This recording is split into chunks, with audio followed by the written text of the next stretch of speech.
Now, how about them damn Celtics? All right, we're back with another Boston Celtics video talking about Amari Williams. The Celtics have officially signed Amari Williams to his two-way contract. Obviously, they drafted him second round of this year's 2025 NBA draft, and now all three two-way contracts are filled.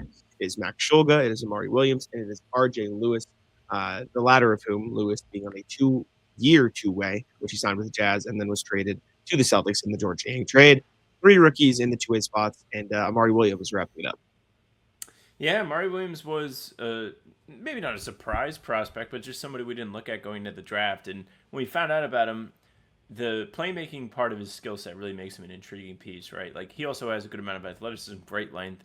He's 7'6" wingspan, something crazy like that, where he's got like Robert Williams-esque arms. Interesting, something to watch for, but he's not the same kind of developmental project as Rob was when he came in terms of age. Like Amari Williams 22. I think Rob was closer to 20. He had a couple more years to sit and like redshirt, marinate, learn everything. But they have a lot of the same. Amari Williams 23. Qualities. 23. Yes. Turning 24 in January, yeah. Yes, so he's far older than Robert Williams was when he came in. With that being said, doesn't mean that he can't grow, because the areas he needs to grow are like more niche. It's like, can you finish at the basket? Can you rebound well? Can you box out and rebound on the same thing? Like, can you become a good timed, good disciplined shot blocker in the NBA? Like, if you had to pick three things, those are the things you pick. It's not like, all right, you need to get in and do bag work, and then you got to be able to be a 3-point shooter, and you got to like be able to finish over guys on drives. Like all of the things that we like think of somebody like, I don't know, let's just say Ugo, right? Like if you went down the list of things that Ugo needs to do better or needs to improve at, it's longer because the versatility needs to be a little bit greater just because of the position. I don't know if Amari I agree. Williams, well, I think there's just more room for growth overall, but for like Amari Williams to become a serviceable player, the areas are more niche, I think. You said like they're more niche, and then you named the two most important skills for a big man that are very wide ranging. You said finishing around the basket and rebounding, and I feel like those are very two important things that a center needs to do that he's not very like, good it's at. It's not a widespread like thing where it's like, oh, you gotta be able to hit jumpers from this wing and this wing. Like you need to be able to catch and finish at the rim, grab rebounds, and block shots. But the fact that he's already not good at those two core skills, I would rather have Ugo need to improve at 3-point shooting on a certain wing than Amari Williams isn't a good enough rebounder. You know what I'm saying? Like, that's what worries me. And that's where I think concerned. It's fair. I'm not. The point I'm trying to make is not that Ugo cannot become a good pro. I'm saying I know. The steps. One, he's 19, which is a leg up. But the steps that Amari Williams need to take are like fewer. It seems like the categories are still important. The leap is still there, but it's like less widespread. It's more very concentrated. I suppose. I don't know. Summer League got me really worried for Amari Williams. He wasn't a good rebounder. He wasn't a good rebounder. He wasn't a good finisher on the basket. He looked a step slow on both ends of the court. He wasn't in the right position on offense quick enough. He wasn't in the right position on defense quick enough. Obviously, it was the passing. It's almost like you're working backwards with Amari Williams, right? Most bigs come into the league. They're pretty good finishers, pretty good shot blockers, and or rebounders, and they can do those things pretty well. Then you need to work on the passing vision. You need to work on the screening angles. You need to work on the rollers. Amari Williams is a good passer already. He's not good at the things most bigs should or are good at this point in their careers, right? And that's not to say there's not any hope, but there's a reason he was a second-round pick. There was a reason he, is on a two-way contract and not a second-round exception deal. There was a reason he was the 46th overall pick in this year's draft as a 23-year-old. There was a reason, like there's reasons for everything. And his performance in Summer League didn't leave me super duper, like, what's the word? Thrilled or optimistic about his immediate development, right? It's almost like if Amari Williams was 19 years old and this was his current skill set, you'd be like, oh, hell yeah. He is almost 24. He's not good at finishing around the rim, and his game processing speed is a little bit slow, right?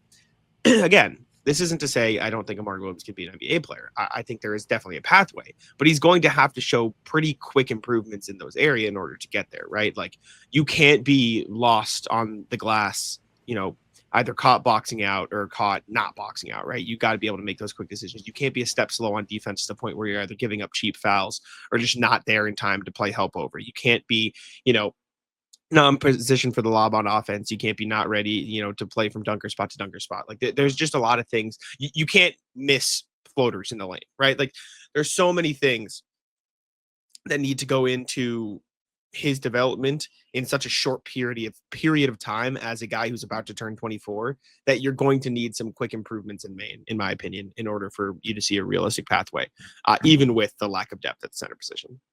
Yeah, I think it's very fair. Like, he needs to be able to be effective in low usage spots, and to be effective in those spots, you have to be efficient. Like, if you're getting a couple attempts at the rim a game, you can't be missing half of them. People are going to be like, whoa, what's going on with this? Why isn't he converting on chances that are right next to the basket? He needs to be ready for when the opportunities actually come to him. I think Maine will be a great place for it because there'll be a higher volume. He'll be asked to do a little bit more. And we know, like, when he was at Kentucky, it didn't go that well when he was asked to be the guy, mainly because they'd be like, oh, man, we haven't gotten a good look this possession. Amari, you're up. Like, good luck, brother. Go ahead and post up and throw something up crazy. And that's a lot of what happened. That's why his field goal percentage going to the draft wasn't where it needs to be.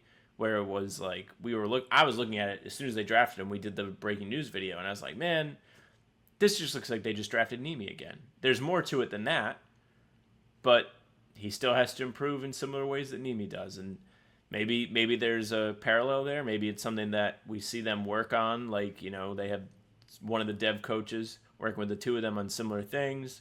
That'd be pretty nice. But long path ahead. Yeah, I think we agree. It stinks because when the pick was made, then we kind of got in on it and we understood the intrigue of like, wow, he has great vision and he does really cool things. Like, he can take the ball coast to coast and literally beat guys off the dribble. Like, it's crazy the way he can do that. The Celtics have no center depth this year. Maybe this is the time, and it doesn't feel like that's the case yet. And I think the team's lack of quickness, signing him to the two-way, says a little bit too.